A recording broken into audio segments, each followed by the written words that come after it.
విగ్రాండ్ హోటల్లో రేణుకా అనే అమ్మాయి కూడా ఆత్మహత్య చేసుకుంది. దానిపైన కూడా ఒక ఆరిఫ్ అనే అబ్బాయి కూడా ఉన్నట్టుగా సమాచారం. దీనిపైన ఏమంటారు? సార్ ఇది రేణుక అనే అమ్మాయిని 4-5 సార్లు హోటల్ తీసుకొని రావడం జరిగింది. వాడు పెళ్ళయింది, పిల్లలు ఉన్నారు. ఒక అమ్మాయి బతుకుదేరు గురించి వృత్తి చేసుకుంటా అన్నది. అమ్మాయిని ట్రాప్ చేసి అమ్మాయిని కూడా పెళ్లి చేసుకోవాలని లవ్ జిహాద్ కేసు ఇది. ఖచ్చితంగా వీడిని లైఫ్ ఉరిదీయాలి. ఆడలో జీవితాలతో చెలగాటం ఆడుతున్నారు వీళ్ళు. వాళ్ళ పిల్లలను పక్క పెట్టుకొని ఎంతమందితో తిరుగుతారు. సో ఇట్లాంటి కేసులు చాలా అవుతున్నాయి. అమ్మాయిని ట్రాప్ చేసి పెళ్లి చేసుకుంటా అని చెప్పి చేసుకోవడం వల్లనే నీకు వేరే వాళ్ళతో సంబంధాలు ఉన్నాయని అవన్నీ అనడం వల్లనే అమ్మాయి చనిపోయింది. కాబట్టి దీని మీద కఠిన చర్యలు తీసుకోవాలి. నగరంలో హోటళ్ళు విడిగా ఒక హిందూ అమ్మాయిని ఒక ముస్లిం తీసుకొస్తే హోటల్ రూమ్ ఎట్లా ఇస్తారు? రూమ్ ఇవ్వడానికి కారణం ఏంది? ఇందులో కూడా దర్యాప్తు చేయాలి, హోటల్ని సీల్ చేయాలి ఇమీడియట్గా. ఇంతవరకు హోటల్ మీద ఎలాంటి చర్యలు లేవు, వాడి మీద కూడా ఎలాంటి చర్యలు లేవు. వీళ్ళన్నీ పోలీసు వాళ్ళు దీన్ని తప్పుడుదో పట్టించి కేసును మసిపూసి మారడికాయ చేసి ఈ లవ్ జిహాద్ కాదనే ఏదో కోణంలో వీళ్ళు చేస్తున్నారు. ఇది 100% లవ్ జిహాదే.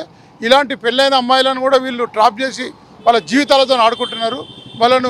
వాళ్ళ జీవితాలు వాళ్ళు చనిపోయేదాకా వీళ్ళు వదలటం లేదు. చనిపోవాలి, లేదా బయటనన్నా అమ్మేసేయాలి. ఈ విధంగా నడుస్తుంది. కాబట్టి ఇలాంటి మీద చాలా చర్యలు తీసుకోవాలని మేము గట్టిగా చెప్తా ఉన్నాం. అంటే అమ్మాయి సూసైడ్ చేసుకునేటప్పుడు కూడా అతను ఆరిఫ్ అనే అబ్బాయి కూడా అక్కడ హోటల్లో లేడు, బయట ఉన్నాడని కూడా పోలీసులు చెప్తా ఉన్నారు. ఆరిఫ్ అనే అబ్బాయి ఆమె హోటల్లో తీసుకొచ్చిన తర్వాత మళ్ళీ బయటికి పోవడానికి కారణం ఏంది అంటే ఇక్కడ ఏదో మతలబ్ ఉన్నది. వాడు ఇక్కడ ఆమెను హరాస్మెంట్ చేయడం కానీ ఆమెను కొట్టడమో తిట్టడం ఇలాంటివి అయింది. దానివల్లనే ఆమె చనిపోయింది. ఖచ్చితంగా దీని మీద దర్యాప్తు క్షుణ్ణంగా చేయాలి.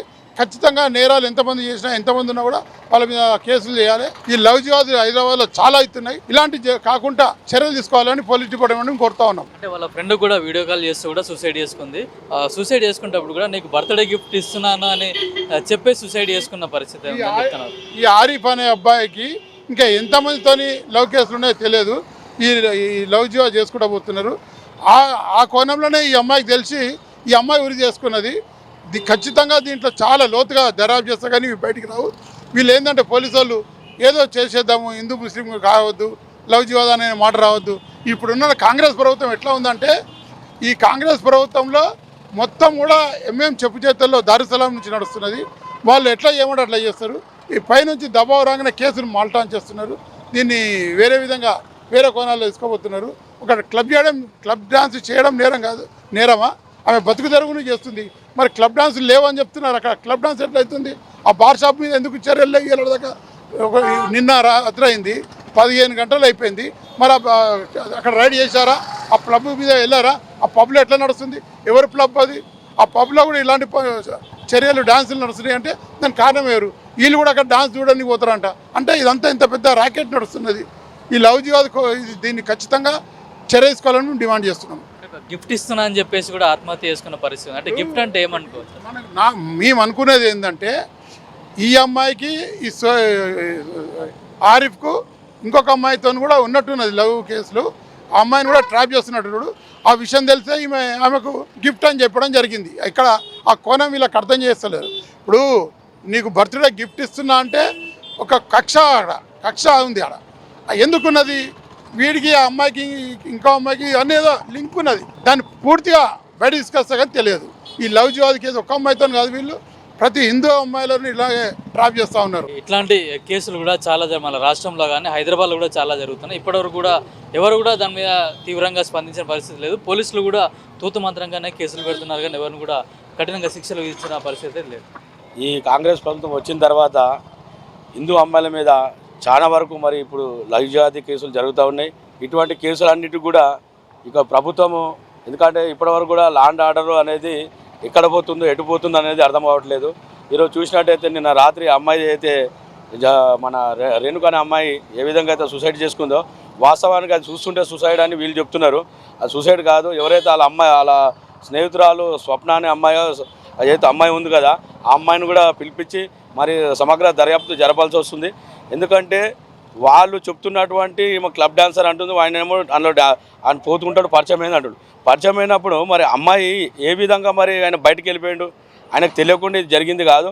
ఇంకోటి అక్కడ వాళ్ళు చెప్తున్నటువంటి సిచ్యువేషన్ చూస్తుంటే అది ఖచ్చితంగా ఆమెని బలవంతంగా మని చంపేసి ఆ తర్వాత ఉరేసినట్టుగా కనిపిస్తుంది. పోలీస్ వాళ్ళు మాత్రం దాన్ని ఏమంటున్నారంటే ఆయన బయటకు వెళ్ళినప్పుడు మరి ఆమె ఉరేసుకుంది అంటున్నారు. అక్కడ ఏదో వీళ్ళిద్దరి మధ్యలో ఏదో గొడవ జరిగింది. ఆ గొడవ తర్వాత జరిగినటువంటి పరిణామమే ఈ యొక్క సూసైడ్ అనేది మేము అంటాం.